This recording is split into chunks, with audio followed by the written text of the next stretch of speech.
Presiden IDB Masato Kanda menyebut revisi ini sebagai penyesuaian signifikan yang mencerminkan dampak luas perang terhadap ekonomi global.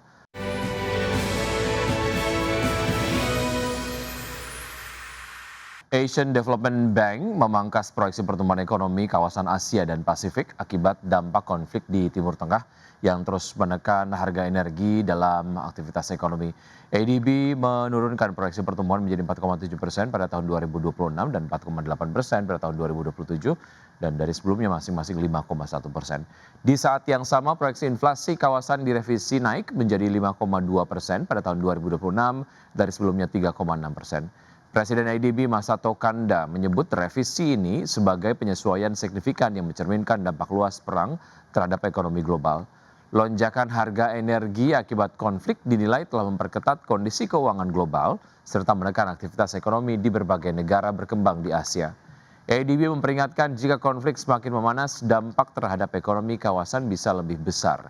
Dalam skenario terburuk, jika harga minyak melonjak dan bertahan tinggi, pertumbuhan di Asia dapat melambat menjadi 4,2% pada tahun 2026 dan turun lagi ke 4% pada tahun 2027.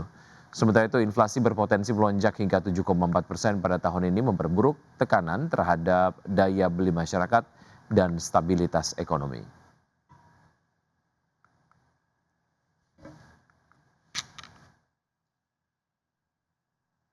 Terima kasih Anda masih bergabung sama kami. Pemirsa, PT Daya Inti Guna Yasa Tbk mencatatkan kenaikan laba bersih sebesar 35,5% pada kuartal 1 tahun ini menjadi 306,5 miliar rupiah. Ekspansi menjadi salah satu motor utama pertumbuhan di mana sepanjang kuartal 1 perseroan membuka 56 toko baru sehingga total jaringan mencapai 1.278 toko di seluruh Indonesia. PT Daya Inti Guna Yasa Tbk atau Mr. DIY mampu mencatat laba bersih yang melonjak 35,5% per kuartal 1 2026 menjadi 306,5 miliar rupiah, menegaskan ketahanan model bisnis retail berbasis harga terjangkau di tengah konsumen yang makin selektif dalam berbelanja. Direktur Utama Perseroan Edwin Chiah mengatakan kinerja tersebut ditopang oleh lonjakan pendapatan sebesar 31% secara tahunan menjadi 2,4 triliun rupiah seiring dengan ekspansi agresif dan penyesuaian strategi produk yang relevan dengan perubahan perilaku belanja masyarakat. Ekspansi menjadi salah satu motor utama pertumbuhan. Sepanjang kuartal 1 2026, Perseroan membuka 56 toko baru sehingga total jaringan mencapai 1.278 toko di seluruh Indonesia. Langkah ini memperluas jangkauan pasar sekaligus memperkuat aksesibilitas di berbagai wilayah, terutama di tengah penetrasi retail modern yang masih rendah di kota Tier 2 dan Tier 3. Dari sisi profitabilitas, laba bersih Perseroan mencapai 306,5 miliar rupiah pada kuartal 1 2026, naik dari 226,2 miliar rupiah pada periode yang sama tahun sebelumnya. Pertumbuhan ini juga ditopang oleh pengelolaan biaya yang lebih efisien. Direktur sekaligus Chief Financial Officer Perseroan Rika Juniati Tanzil mengatakan fondasi keuangan yang kuat menjadi penopang ekspansi berkelanjutan.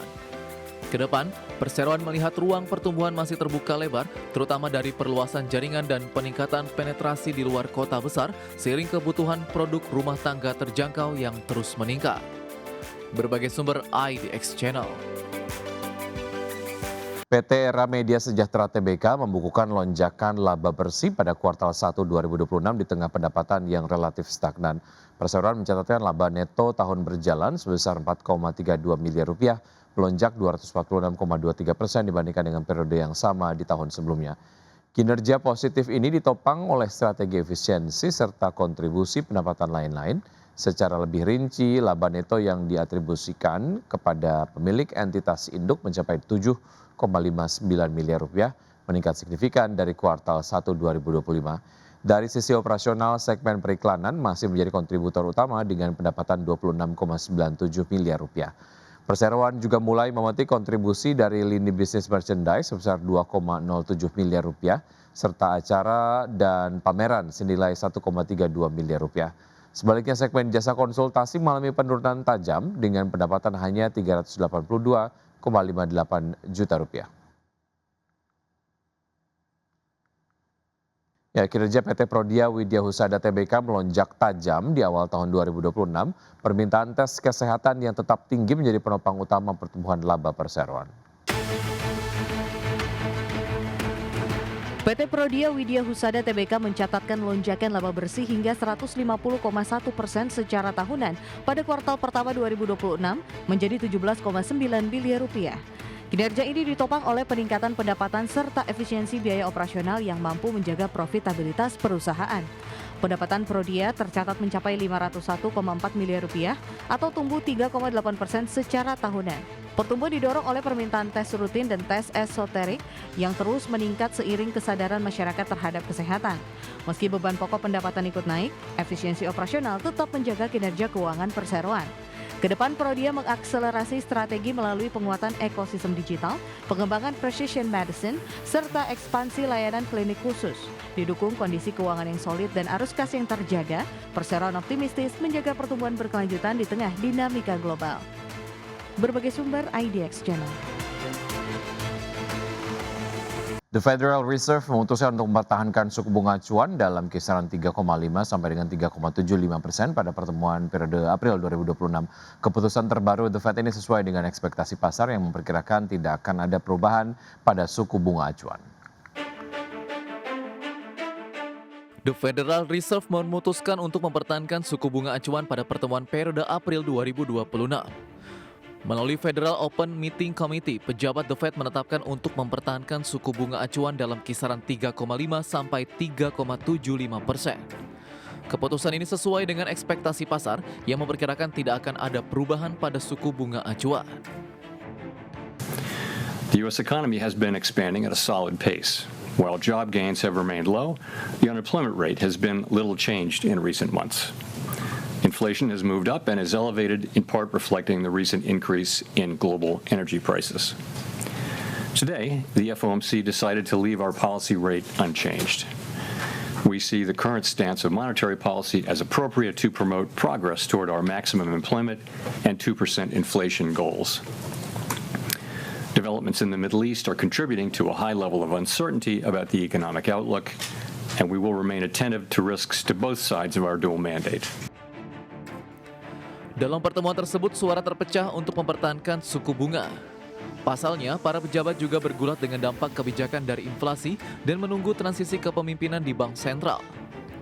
Di tengah ekspektasi akan pemungutan suara rutin untuk mempertahankan suku bunga acuan tetap stabil, FOMC justru terpecah menjadi 8-4 dengan para pejabat menyampaikan alasan yang berbeda untuk pemungutan suara mereka.